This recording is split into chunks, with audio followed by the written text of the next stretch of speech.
ఇక నిన్న eagle team చేసిన ఆపరేషన్ కి సంబంధించి సంచలన విషయాలు వెలుగులోకి వస్తున్నాయి. ముగ్గురు అన్నదమ్ములు ముఠాగా ఏర్పడి పెద్ద ఎత్తున గంజాయి డ్రగ్స్ అమ్ముతున్నట్టు ఇప్పటికే అధికారులు గుర్తించడం జరిగింది.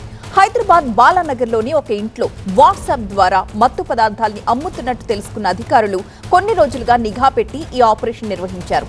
గంజాయి డాన్ కిరణ్ తో స్థానిక పోలీసులకు సంబంధాలున్నట్టు తేలింది. ఒక పోలీస్ స్టేషన్ సిబ్బందితో గంజాయి నిందితుడు కిరణ్ కి సంబంధాలున్నట్టు గుర్తించారు. చాలా సార్లు కిరణ్ ఇంటికి వచ్చి పోలీసులు పార్టీలు చేసుకున్నట్టుగా కూడా చెబుతున్నారు. ఒక ఎస్ఐ తన వాకీటాకీని కిరణ్ ఇంట్లోనే వదిలి వెళ్లిపోయాడు. నిన్న కిరణ్ ఇంట్లో ఈగల్ టీం జరిపిన సోదాల్లో పోలీస్ వాకీటాకీ బయటపడింది. కిరణ్ వాహనాన్ని కూడా పోలీసులు సొంత పనులకు వాడుకున్నట్టు గుర్తించారు. ఒడిశా నుంచి కిరణ్ ఇంటికి నిత్యం గంజాయి పార్సిల్స్ వస్తున్నట్టు గుర్తించారు. ఒడిశాలో 31 మంది యువతులతో కిరణ్ అండ్ బ్రదర్స్ గంజాయి రాకెట్ నడిపిస్తున్నట్టు నిర్ధారించారు. పూర్తి అప్డేట్స్ అందించడానికి మా ప్రతినిధి ప్రణీత సిద్ధంగా ఉన్నారు. ప్రణీత,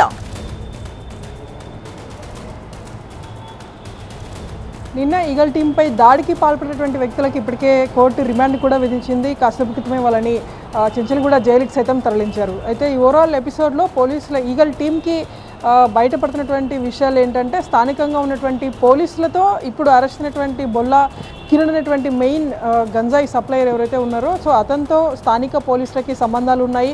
సో గతంలో ఇన్ఫార్మర్ పేరుతో వీళ్ళ ఫ్రెండ్షిప్ మొదలైంది. ఆ తర్వాత తరచూ వీళ్ళు పార్టీలు కూడా చేసుకునే వాళ్ళు.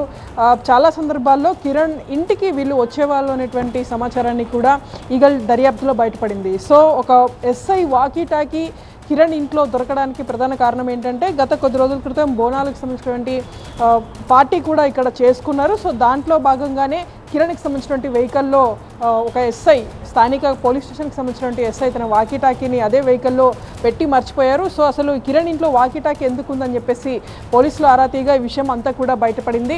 సో మెయిన్ కిరణ్కి సంబంధించినటువంటి వ్యవహారంలో అటు ఒడిశా నుండి ఇక్కడ హైదరాబాద్కి డ్రగ్స్ని తీసుకొచ్చేందుకు కొన్ని ప్రత్యేక ప్లాట్ఫామ్స్ని వీళ్ళు బేస్ చేసుకొని చేస్తున్నారు. సో ఇక్కడ హైదరాబాద్కి ఉన్నటువంటి బాలనగర్లో ఉన్న కిరణ్ నివాసం వద్దకు వచ్చి ఒడిశా నుండి దాదాపు ఒక 31 మంది యువతులను స్పెషల్గా దీనికోసమే రిక్రూట్ చేసుకున్నాడు. సో ఆ యువతులందరూ కూడా బాలనగర్లో ఉన్నటువంటి కిరణ్ ఇంటికి వచ్చి వాటిని ప్యాకెట్స్ని అక్కడ ఇచ్చేవాళ్ళు. సో కిరణ్ ఇప్పుడు హైదరాబాద్లో ఉన్నటువంటి కన్జ్యూమర్స్ ఎవరైతే ఉన్నారో వాళ్ళందరికీ కూడా డెడ్ డ్రాప్ విధానంలో వీటన్నిటిని సప్లై చేసేవాడు.